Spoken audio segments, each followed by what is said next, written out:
Free fire ইতিহাসে Bermuda শহরে ঘটেছিল এক রহস্যময় ঘটনা। এই বারমুডা ম্যাপের মধ্যে বেশিরভাগ রাজাই ক্ষমতার জন্য সাধারণ মানুষের উপর জুলুম করত। এখানে যারাই ভালো মানুষ ছিল তাদেরকেই মেরে ফেলা হতো। তবে এই বারমুডা শহরকে স্বাধীন করার জন্য কি ঘটনা ঘটেছিল তা দেখতে চাইলে শেষ পর্যন্ত দেখতে থাকুন। চাচা, আজকে কেন জানি ঘুম আসতেছে না। আরে দিবস, এত রাত হয়ে গেছে, তুমি এখনো কেন জায়গা আছো? জানি না চাচা, কেন জানি ঘুমই আসতেছে না। দিবস তার ঘর থেকে বের হয়ে একটু হাঁটাহাঁটি করতে সামনে যায়। তখন সেইখানে রিমনার ভিলেজের রাজার কথা মতো তাকে মারার জন্য কিছু সৈন্য আসে। মহারাজের হুকুম, দিবসে মাইরা এই সমুদ্রের মধ্যে বাসায় দিতে হইব। দিবস তখন পিছনে তাকিয়ে দেখে তার ঘরের মধ্যে সৈন্যরা ঢুকছে। এক মিনিট, এরা কারা যারা আমাদের বাসায় ঢুকতেছে? আরে এগুলো তো রাজার সৈন্য, কিন্তু আমাদের বাসায় কেন? তখন দিবস এই কথা বলে তার ঘরের দিকে দৌড় দিতে থাকে, কিন্তু সে যাওয়ার আগেই তার চাচা সব সৈন্যদের মেরে ফেলে। আরে চাচা, সাবধানে। এরপর দিবস ও তার চাচা ঘরের বাইরে এসে কথা বলতে থাকে। মহারাজ আমাদেরকে মারার জন্য সৈন্যদেরকে পাঠাইছে। আরে দিবস, তুমি হয়তো জানো না, তুমি কোনো সাধারণ ছেলে না। কি বলতে চাইতেছো? আমি কে? আমার পরিচয় কি?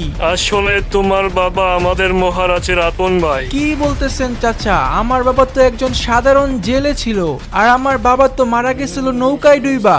ছোট থেকে তো সবাই আমাকে এই কথাই বলতেছিল, আমার বাবা নাকি নৌকায় ডুবে মারা গেছিল। না দিবস, তোমার থেকে সত্য লুকানো হয়েছে। মহারাজ যদি জানতে পারতো তুমি ওনার ভাইয়ের ছেলে, তাহলে তোমাকে তখনই মেরে ফেলতো। আমাকেও মেরে ফেলতো? কি বলতেছেন চাচা? আর মহারাজ আমার বাবাকে মারছে? তোমার বাবা আমাদের মহারাজের বড় ভাই ছিল, আর উনি এই রিমনাম ভিলেজের রাজা হতে যাচ্ছিল। কিন্তু তোমার বাবার ভাই আমাদের মহারাজ সিজন 4 তোমার বাবাকে মেরে ফেলে, আর সে হয়ে যায় আমাদের রিমনাম ভিলেজের কিং। কিন্তু উনি আমাকে কেন মারে নাই? আমাকে কেন জীবিত রাখছে? দিবস, আমি মহারাজের সৈন্য ছিলাম। উনি তোমাকে মারার জন্য আমাকে হুকুম দিয়েছিল, কিন্তু আমি তোমাকে না মেরে মহারাজকে মিথ্যা কথা বলি। এর জন্য উনি এখনো জানে না তুমি যে জীবিত আছো। এত বড় সত্য কথা আমার থেকে কেন লুকিয়ে রাখছেন? তোমার ভালোর জন্যই আমি বলি নাই। এখন তুমি একটা কাজ করো, মহারাজ না জানার আগে তুমি এইখান থেকে রাজ্য ছেড়ে দূরে কোথাও চলে যাও। না চাচা, আমি আমার বাবার মৃত্যুর প্রতিশোধ অবশ্যই নিব। আচ্ছা ঠিক আছে দিবস, আমিও তোমার সাথে আছি। এরপর দেখা যায় পিকের রাজা সিজন 1 তার সৈন্যদের সাথে কথা বলছে। মহারাজ, এতক্ষণ ধরে কি ভাবতেছেন?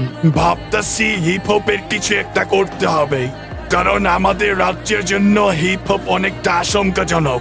যে কোনো সময় আমাদের সাথে খারাপ কিছু করতে পারে। মহারাজ, হিপ হপের এত সাহস হয় নাই যে আমাদের রাজ্যের ক্ষতি করতে পারবে। হিপ হপের সৈন্যরা আমাদের থেকেও বেশি, আমাদের থেকেও শক্তিশালী। আমি ভয়ে আছি।